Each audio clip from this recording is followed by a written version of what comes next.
App State has become one of the best teams at the Group of 5 level and look to be the favorites to win the Sun Belt Conference this upcoming season. Over the past 2 decades, the Mountaineers have built their program into a juggernaut when it comes to branding due to insane upsets, winning 3 FCS national championships in 3 years, and having consistently made it to a bowl game since they transitioned to the FBS level. But this year, they may have their best team and could not just win the Sun Belt Conference, but also make the 12-team college football playoff. This is the rise of App State football. But before we get into this, if you enjoy college football content like this, make sure to leave a like and subscribe. Also, let me know which school you want me to cover in the future in the comment section below. App State began playing football in 1928 under first-year head coach Graydon Eggers, playing as an independent before becoming a member of the NAIA as a member of the North State Conference. Under head coach Kid Brewer, the Mountaineers would go undefeated during the regular season, going unscored on. They would score a combined 206 points to 0 points for the opponents, before losing their bowl game to Southern Miss 7-0. They would make the leap to the NCAA in 1971 when they joined the Southern Conference, leaving the North State Conference with 6 conference titles and played in 9 bowl games. App State would struggle throughout the 70s under head coach Jim Brakefield and Mike Working, with neither finishing with a winning record as a head coach. In 1983 arrived the young head coach that goes by the name of Mack Brown. Brown had previously served as LSU's quarterback coach and led the Mountaineers to a 6-5 record in his lone season. Brown was considered a finalist for the LSU head coaching job the following year, but would instead leave to become Barry Switzer's offensive coordinator at Oklahoma. Sparky Woods replaced Brown after serving as one of his assistants and led App State to their first conference title as a member of the Southern Conference in 1986. They would also make their first Division I AA playoffs that year as well. They would repeat that same type of success in 1987, and Woods put together a 38-19-2 record before leaving to take the South Carolina head coaching job. Jerry Moore would replace Woods and would become one of the most important figures in App State football history. Moore began his career as an assistant at SMU in the late 60s, before joining Nebraska as their wide receivers coach and later offensive coordinator. He would then be named the head coach at North Texas, going 11-11 in 2 seasons, before taking the Texas Tech job. Moore struggled at Texas Tech, going 16-37-2 in 5 seasons, never having a winning season. Moore would step away from football for 3 years before returning to become an assistant at Arkansas. Moore continued to build on what Woods had achieved and led App State to a 9-3 season in his first season, where they lost in the first round of the Division I AA playoffs. He led App State to their 3rd Southern Conference title in 1991 with an 8-4 record, where they once again lost in the first round of the Division I AA playoffs. They would finally make it out of the first round of the Division I AA playoffs in 1994, making it to the quarterfinals, finishing the year 9-4. App State would finish the 1995 season undefeated and won the Southern Conference for the 4th time, but would lose in the quarterfinals of the Division I AA playoffs for the 2nd year in a row to finish the year 12-1. Back-to-back 7-4 seasons in 1996 and 1997 would lead to App State missing the playoffs both years, for a 10-3 season in 1998 led them to losing in the quarterfinals of the playoffs once again. 1999 saw the Mountaineers win their 5th Southern Conference title in school history and their 3rd title under Moore, but saw them lose in the first round of the playoffs to finish the year 9-3. Finally, in 2000, App State would make it to their first semifinals in the Division I AA playoffs, finishing the year 10-4. They followed that season up with a 9-4 season in 2001 and an appearance in the quarterfinals of the playoffs. In 2002, the Miracle on the Mountain took place when the Mountaineers hosted Furman. With just 7 seconds left, Furman would score to take a 15-14 lead in the 4th quarter. Rather than just kick a field goal to take a 2-point lead, Furman decided to go for 2 to take a field goal lead. Quarterback Billy Napier's pass would be picked off by Josh Jeffries on the 4-yard line, and he would lateral the ball to Derek Black, who returned it for the score and a victory to App State 16-15. The call on the play would be named ABC's Sports Radio Call of the Year. App State would finish the year 8-4 and lost in the first round of the playoffs, but if it not had been for that play, they probably wouldn't have even made the playoffs. The Mountaineers would miss the playoffs the next 2 seasons, going 7-4 in 2003 and 6-5 in 2004, but those years would be viewed as building blocks for what was next to happen when App State became a dynasty. App State would become North Dakota State and South Dakota State before either school became an FCS powerhouse. App State would start the 2005 season 1-1, beating Eastern Kentucky 24-16 in their season opener on the road and lost to number 25 Kansas 36-8 on the road. They would host Coastal Carolina in their home opener, and the Chanticleers came into the game ranked 17th in the nation and had just upset the defending national champions James Madison to start 2-0. They were the clear favorites. Before a crowd of 23,000, the Mountaineers set a tone for the season. Led by signal caller Richie Williams, App State ran for 353 yards and 3 touchdowns, while their defense forced 2 turnovers to beat Coastal Carolina 30-3, shocking many. They would proceed to crush the Citadel, Georgia Southern, Wofford, Western Carolina, and Elon to win the SoCon title and earn the 2 seed for the playoffs. They would beat Lafayette in the first playoff matchup 34-23, with Williams throwing for 3 scores and running back Kevin Richardson rushing for 171 yards on the ground. They would then crush Southern Illinois in a game that was over by halftime, behind Williams' season-high 367 passing yards and 3 touchdowns. They found themselves back in the semifinals of the playoffs on the doorstep of the national title game. The team standing in front of them, Furman, the only 1AA program that had beaten them all season long, losing to them 34-31 on the road. Furman had been to the title game before, App State hadn't. Williams would go down with an injury during the first quarter, and sophomore Try Elders was thrown into the game with little experience. On his first play, he found Dexter Jackson for a 45-yard touchdown to give App State a 14-0 lead, and like Sharks, they smelled blood in the water. Yet Furman brought themselves back into the game with less than 3 minutes to play. With less than 3 minutes to play, Elders took it into the end zone on a quarterback sneak to give the Mountaineers the lead 29-23. The defense would force a fumble to shut the game down, and App State was on their way to their first ever national title game. In the title game, they matched up against Northern Iowa, who had gone on a magical run, upsetting number 2 seed New Hampshire to enter the game 11-3 after an overtime win over Texas State.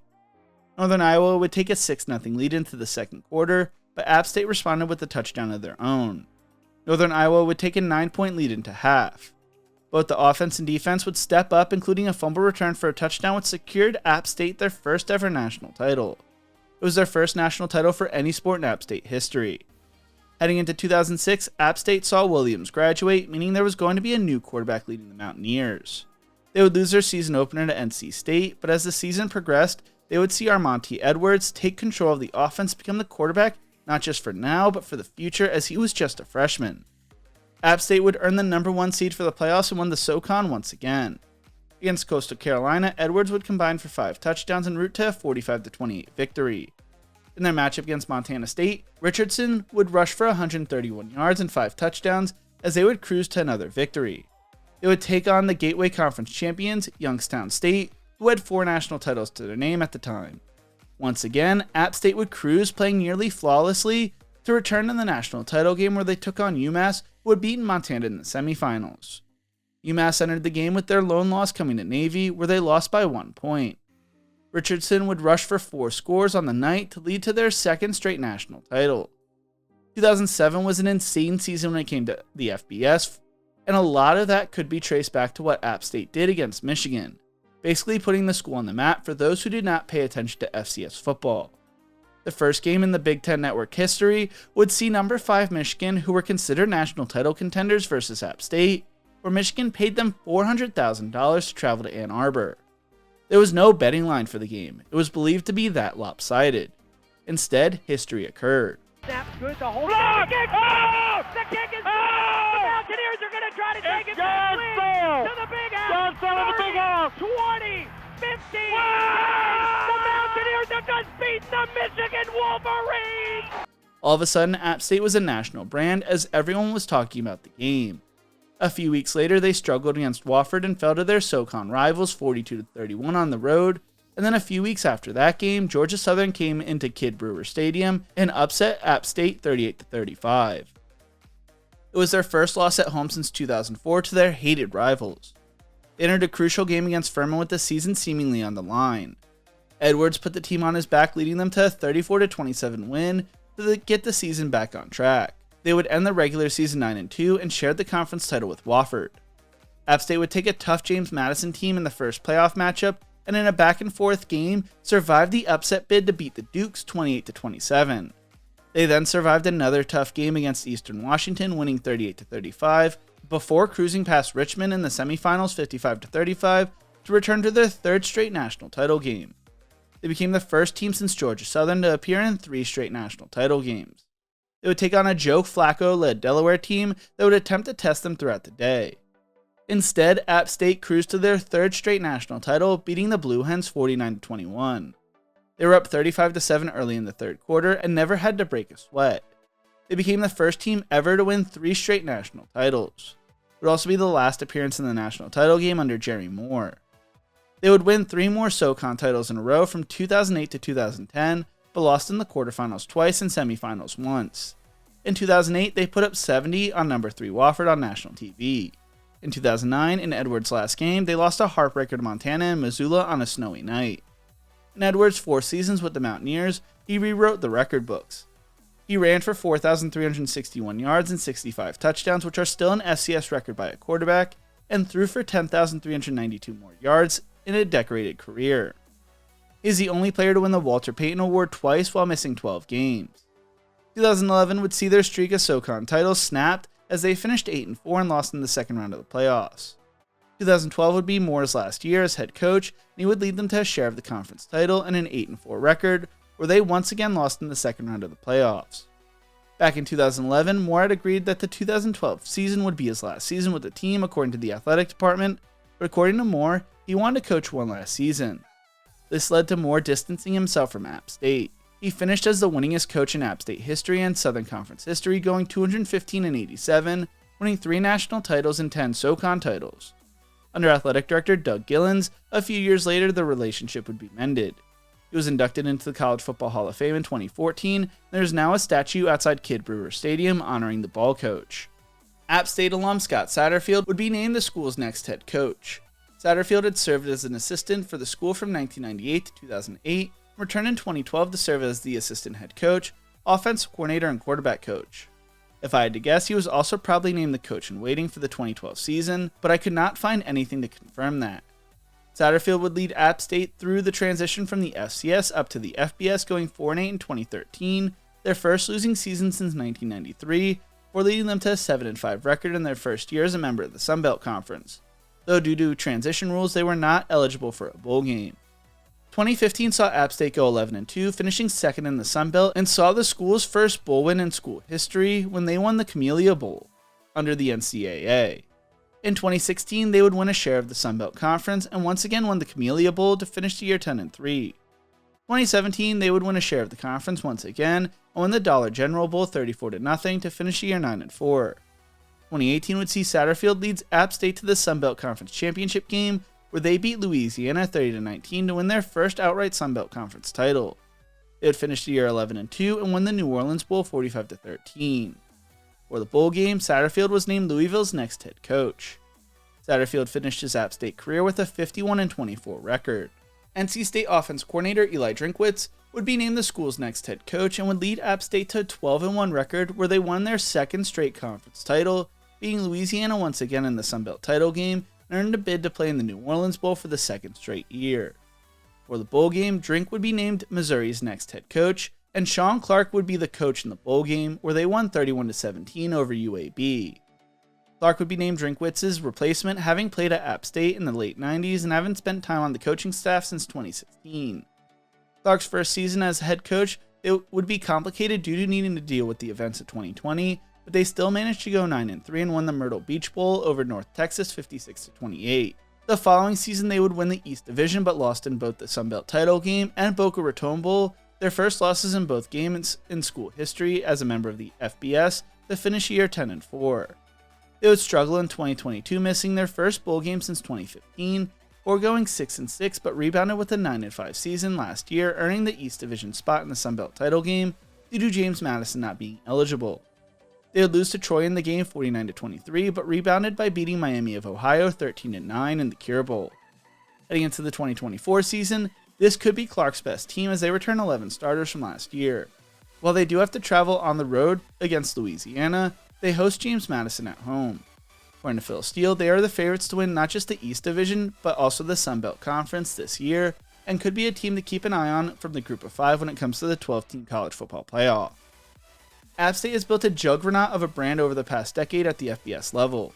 During the 2022 season, they had their biggest home game in school history, taking on North Carolina during the season opener, in a shootout that ended in the Mountaineers' loss, 63-61 in front of over 40,000 fans, a record crowd. Their win over number 6 Texas A&M on the road led to them securing the bag in a paid game, but also led to them hosting ESPN's College Game Day the following week. That Game Day episode saw an advertising value of over $500 million with over 2.8 million people watching during the final hour, and it finished as one of the top 30 most watched episodes in the history of the show.